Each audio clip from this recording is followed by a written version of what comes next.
What if I told you that the key to solve some of our planet's biggest environmental challenges lies in something as simple as this chocolate bar?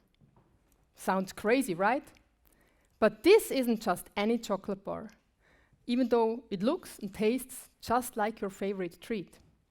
This one represents a breakthrough, a way to unlock hidden value in our food system and contribute to a more sustainable future.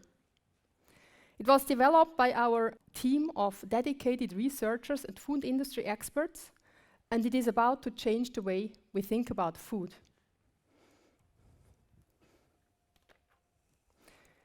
Before I tell you more about our solution, let's reflect on our current food production system. It all starts with a few staggering facts. 26% of all the global greenhouse gas emissions, that's us producing, processing, packaging and transporting food. Half of the global habitable land is used for food. 70% of the global freshwater withdrawals, that's on our plate too. And an astonishing 78% of the global ocean and freshwater pollution, you guessed it, we use it for food. So we are using vast amounts of land, water and energy to produce our food, contributing significantly to greenhouse gas emissions and pollution. But the truly staggering part is a huge amount of all this effort, all this environmental impact is for nothing. I'm talking about monumental inefficiency in our system, an inefficiency that affects every single person on this planet and the future generations who will inherit this planet. Imagine a line of trucks stretching from the Earth to the Moon and back. Each truck is filled to the brim with food. Each truck weighs 40 tons. Now picture all of that food, 3 billion tons in total, being sent away every year, never to be eaten. This isn't science fiction, this is our reality. Every year, we lose or waste 1/3 of all the food that we produce. But hold on, I'm not here to give you another speech about food waste, even though that's an important topic also.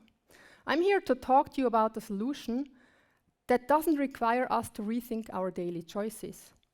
A solution that can have a big impact without asking us to fundamentally change who we are.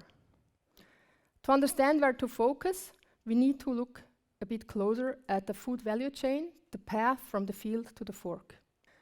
Food loss and waste happens at every stage of this value chain, from harvest to our dinner plates. 35% of it happened during food processing, the biggest part. This is why with my team, we focus on developing solutions to save food during or directly after processing. The secret ingredient to this has 2 words: side streams. Side streams are the unsung heroes of food production. Examples are the wheat bran that is not included in our white bread, or the coffee spent ground from the production of our on-the-go cold coffee, or the cocoa hulls from the production of our favorite chocolate bar. In essence, any material that is not the target product during processing. Now, you might be wondering whether this is not just simply waste, and at first glance it might look like waste. But these underutilized resources are real gems. They are packed with nutrition and flavor potential. Let me share some surprising facts. A wheat kernel, for instance, consists by 20% of wheat bran, a nutritious part we usually neglect. If you only eat 2 slices of white toast bread every day, you have to find a solution what to do with 5 kilograms of wheat bran every year.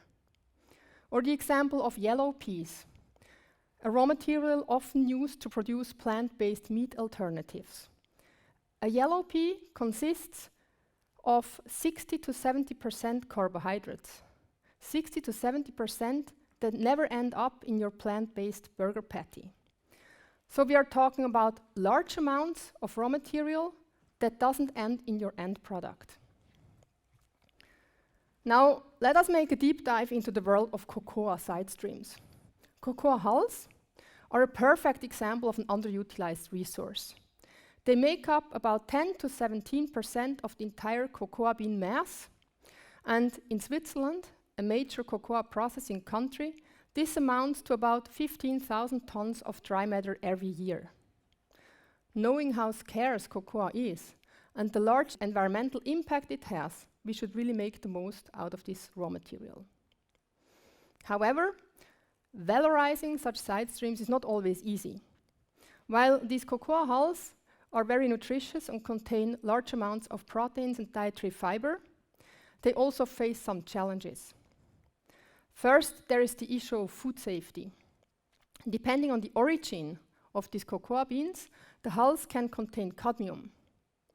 The good thing is we have a solution. We can, and we do test the raw material for cadmium, and if we find any of that toxic component, we have found effective ways how to remove it, reaching or even surpassing the rightfully strict legal limits set for food. Second, we cannot invest too much energy or water in valorizing these side streams. This is important to retain the environmental benefit and make it a wise business decision.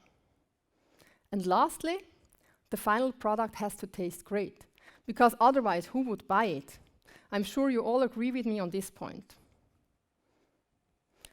So, do you remember the chocolate bar I showed you in the beginning? This chocolate bar, well, technically we would call it a cocoa product. This bar is just a small example of what we can achieve when we start seeing value in an underutilized resource. And it doesn't contain just a tiny amount of side stream. We've replaced 25% of the entire cocoa bean mass with cocoa hulls, the very part usually discarded. And the best thing is, it tastes great.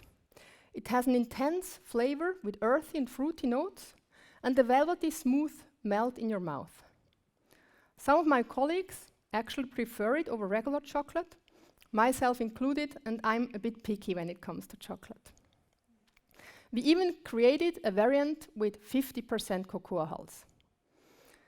Creating this wasn't easy. We had to first mill those cocoa hulls so finely that you cannot feel a single particle in your mouth. And then we had to master the art of having this chocolate melt as smoothly as regular chocolate, despite the fact that we added fiber-rich hulls.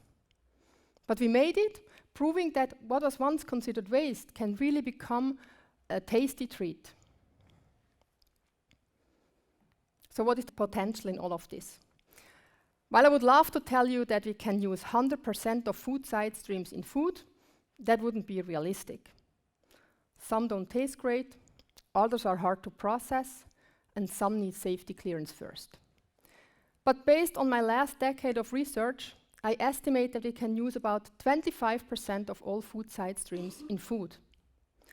While that might not sound like much, picture this. It's enough to fill a line of trucks circling Earth a bit more than 1.5 times every year. Suddenly, valorizing these side streams doesn't sound so marginal anymore, does it? Valorizing side streams is not just about saving food. It's about reimagining our entire food system. It's about seeing value where others see waste. And it's about creating a more sustainable future, one chocolate bar at a time. As you leave today, I hope that you're as excited as I am about side streams. And remember, when you next bite into a delicious treat, it might just contain what was once considered waste. And in doing so, you will be part of a tastier and more sustainable future. Thank you.